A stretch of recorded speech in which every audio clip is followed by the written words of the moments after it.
Hadirin sekalian yang saya hormati, melalui peringatan Hari Arak ini, saya berharap pertama, para pelaku usaha arak Bali benar-benar melaksanakan peraturan Gubernur Bali nomor 1 tahun 2020 dengan tertib, disiplin, dan penuh rasa tanggung jawab.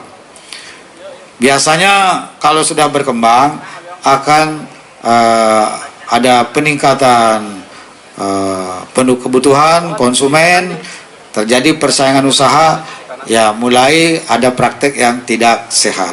Saya minta semuanya untuk tertib, jangan terbawa arus yang akan berdampak pada rusaknya cita rasa arak Bali. Yang tadi yang dikukuhkan menurut saya salah satu lembaga asosiasi yang bertanggung jawab untuk mengawasi praktek-praktek nantinya peredaran dan perdagangan arak Bali ini agar betul-betul sesuai dengan peraturan Gubernur Bali. Termasuk arak gula di Karangasem itu tidak boleh, karena itu ada unsur zat kimianya merusak cita rasa arak Bali yang dikelola secara tradisional. Itu tidak boleh. Jadi karena itu saya sudah perintahkan Pol PP untuk melarang produksi di Karangasem untuk arak gula tersebut. Mohon dukungan nanti Pak Kapolda, kita turun bareng-bareng ke Karangasem supaya cita rasa arak Bali yang tradisional ini betul-betul kita jaga dengan baik, karena ini yang akan membawa nama arak Bali ke dunia internasional. Kedua, pelaku usaha arak Bali agar berkomitmen penuh kepada petani yang menghasilkan tuak sebagai bahan arak Bali, yakni membeli tuak dengan harga yang pantas untuk kesejahteraan dan kebahagiaan mereka. Jadi saya mohon para pedagang nanti jangan mau nyari untung sendiri, jangan mau nyari berkah sendiri, supaya adil. Jadi karena apa? Kalau nggak ada petani yang manjat-manjat pohon itu nyari tuak, nggak dapat kita arak. Jadi karena itu hulunya petani arak ini betul-betul harus diajak bekerja sama. Jadi kalau dapat untung 5, ya bagi 2 gitu, 2,5. Kalau dapat untung 10, 5, supaya sama-sama sejahtera, sama-sama bahagia. Jangan mau main sendiri, mau bahagia sendiri, jangan. Nanti tidak adil. Kalau petani araknya macet, ya nggak akan ada arak Bali. Jadi karena itu betapa pentingnya petani arak di semua kabupaten kota di Bali yang begitu tekun memanjat pohon dengan risiko yang sangat tinggi. Kedepan ini harus menjadi perhatian kita. Sarana yang perlu difasilitasi supaya bisa diberikan, dibantu kepada para petani arak kita supaya kalau naik-naik gitu bisa dengan cara yang lebih mudah dan aman gitu kira-kira. Itu kan manjatnya tuh ribet. Sekarang orang manjat susah gitu. Mungkin karena harga tua naik, lebih banyak orang yang mau manjat gitu. Tapi ke depan tentu ini harus kita jaga. Termasuk juga di hulu adalah budidaya pohon kelapa, jake, dan entau, supaya tuaknya bisa diproduksi terus. Ketiga, para petani dan pelaku usaha arak Bali agar terus menjaga dan meningkatkan kualitas, cita rasa, aroma, dan kemasan yang menarik. Ini perlu dikembangkan terus.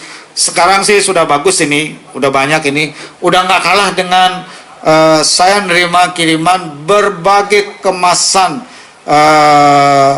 sake Jepang. Ternyata botolnya begini juga, kemasannya mirip-mirip ini juga, gitu. Apalagi kita di Bali, basicnya adalah budaya yang sangat kuat dengan kreasi dan inovasinya. Mestinya kita bisa bikin kemasan yang lebih baik lagi. Itu Jepang, Korea menangnya di kemasan. Kalau isi, saya yakin arak Bali itu nggak bisa dikalahkan. Karena pertama raw materialnya dari pohon langsung, yang kedua prosesnya secara tradisional membuatnya, jadi pasti beda.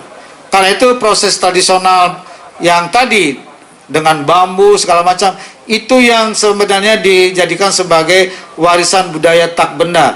Jadi harusnya itu dipertahankan, jangan dipakai misalnya pipa besi, jangan begitu. Jadi tetap dijaga prosesnya itu dengan cara tradisional, sarana prasarana seperti itu, supaya taste-nya terjaga, kualitasnya terjaga dengan baik. Itu harapan kita begitu ya. Keempat, kemasan produk Arab Bali harus memakai aksara Bali untuk memberi identitas yang unik agar metaksu dan terlindungi dari ancaman munculnya produk tiruan yang dikembangkan oleh pihak lain. Saya minta memang kepada Kadis Perindak supaya semua kemasan produk Arab Bali ini menggunakan aksara Bali.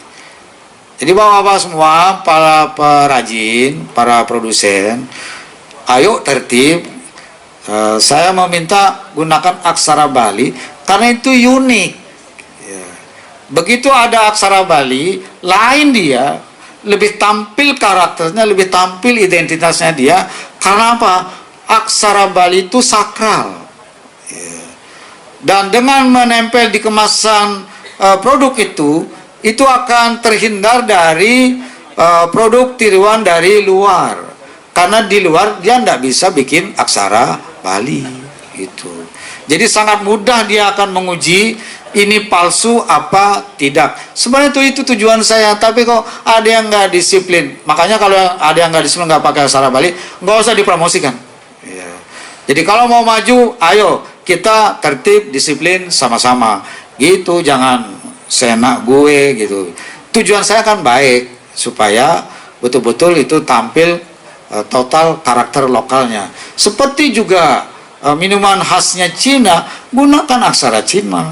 Jepang gunakan aksara Jepang. Korea gunakan aksara Korea. Itu kita punya aksara Bali, ya pakai aksara Bali, masa susah. Dan beda loh, begitu ada aksara Bali, lebih menarik dia. Ya kok diajarin yang baik susah gitu. Kelima, para pelaku usaha Arab Bali agar memperluas jaringan pemasaran secara konvensional dan melalui marketplace, serta mengembangkan kerjasama dengan para pemangku kepentingan. Saya perlu menyampaikan, salah satu kelemahannya, mungkin karena baru, ini adalah perluasan jaringan. Ketika saya di UNESCO, itu sejumlah peserta dari 170 negara yang hadir di UNESCO waktu itu, ketika koktail Arab Bali, semua mengatakan Arab Bali itu lezat dan berkualitas. Peserta dari Korea, saya tanya enak mana sama soju, dia bilang enakan Arab Bali. Peserta dari Jepang, saya tanya enak mana dengan sake, dia bilang enak Arab Bali, cuma nggak tahu apa karena di depan saya atau tidak gitu. Jawabannya begitu. Tapi saya yakin dari segi bahan baku dan proses pembuatannya, yakin saya Arab Bali ini betul-betul dia tidak terkalahkan. Ya. Tinggal kita membuat kemasan yang bagus. Nah, salah satu pertanyaan yang muncul adalah, Pak Gubernur, di mana bisa saya dapat ini? Saya juga nggak bisa jawab.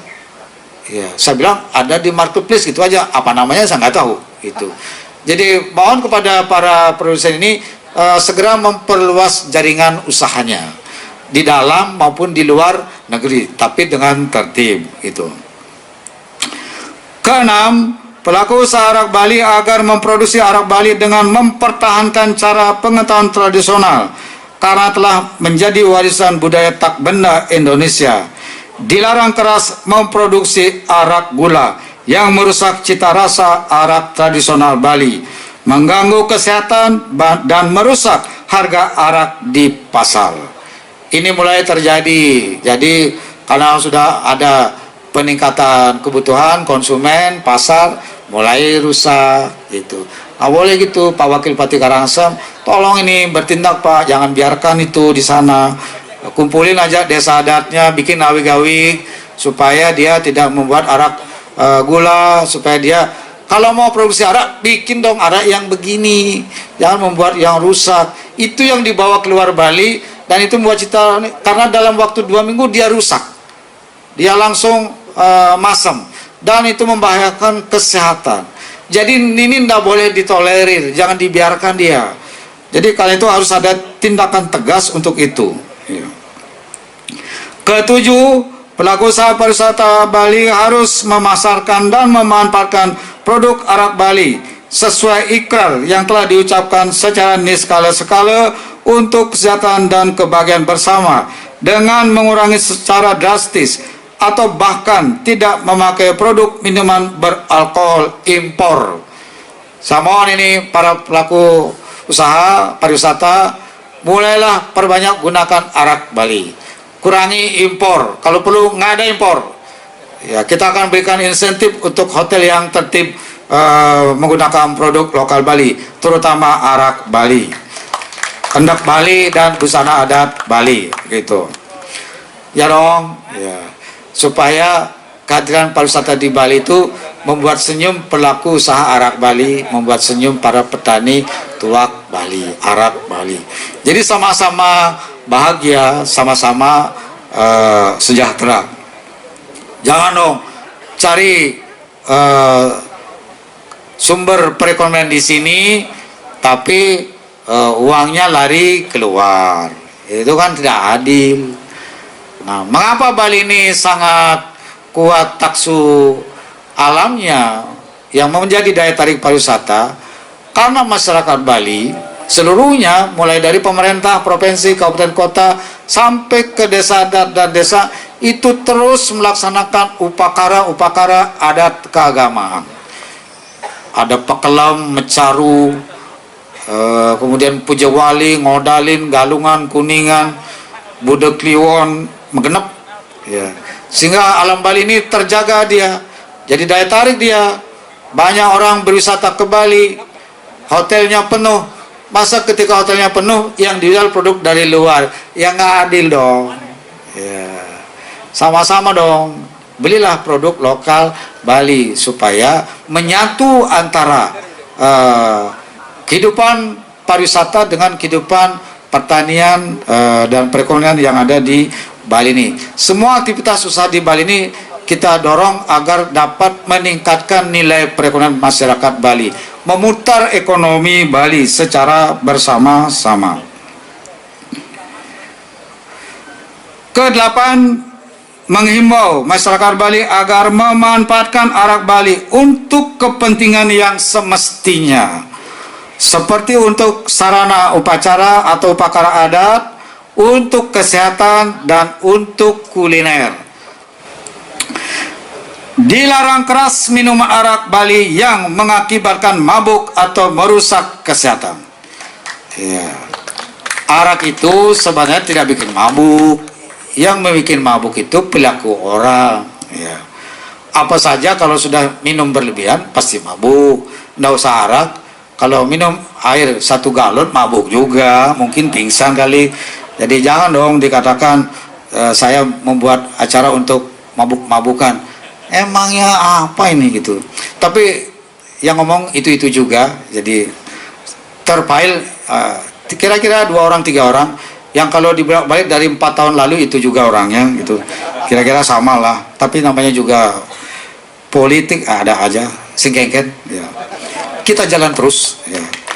Alam beserta isinya ya, ada yang ini, ada yang itu ya, nggak apa-apa. Kita jalan terus untuk kesejahteraan masyarakat Bali ya. Baik, kita lakukan tos, kita hitung bersama-sama. 3, 2, 1. Ya, kita berikan aplaus dan selamat atas perayaan Hari Arak Bali pada malam hari ini.